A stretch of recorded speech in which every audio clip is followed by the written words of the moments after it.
Good morning and welcome back to another episode of Daily Reflection after almost 2 weeks that I couldn't do it. Had a lot in my life in those 2 weeks.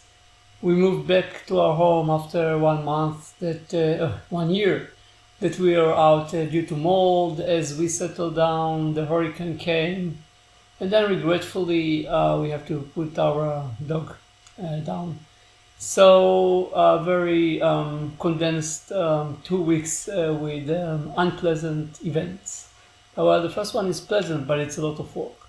Anyway, back to normal, hopefully, and today I'm going to record what I learned yesterday. Usually I have the notes in front of me, so I'm after 2 weeks I'm unprepared, so I have to now improvise or look at the board over there. Anyway, let's get started. So achievement. Yesterday I spent 2 hours speaking with two completely different type of people. One is considered to be expert in the field of management, and the other one is kind of a newbie into management. And what interesting that I think that we eventually managed to create a speech that or a presentation that actually enable each one of them to understand exactly what we are doing, why it's unique, and what is the value that we are bringing without any presentation, just 15 minutes talk.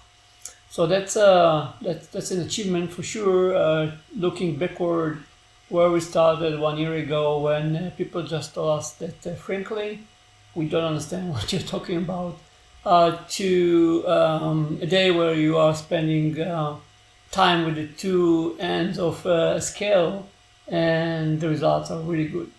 So that's an achievement. One thing that one thing that I learned yesterday was that in big organization, the sales group have a huge agony around compiling endless reports and very slow processes from the company side that disable them to reach the full potential of their sales capability. And hopefully we are going to collaborate with one of those main Fortune 500 companies in order to try to show them how they can use our framework to find what caused that, and to show and prove to executives that there are better ways to understand where sales are going without those slow bureaucratic processes and endless reports that they have to compile. So we see where it's going, but definitely I wasn't aware that it's such a pain. And last but not least, one thing that I find out that I need to fix, and that I kind of started it that way. So after 2 weeks of being out of normal activities, I got a feeling that I'm getting back to cadence in a slow pace that I should. And that's something that I need to work on. And I think that's all for today. One thing that I achieved, one thing that I learned, and one thing that I find out that I need to fix. Let's conclude our session for today. See you Monday. Have a great weekend. Keep yourself healthy and safe. And that's all. Bye.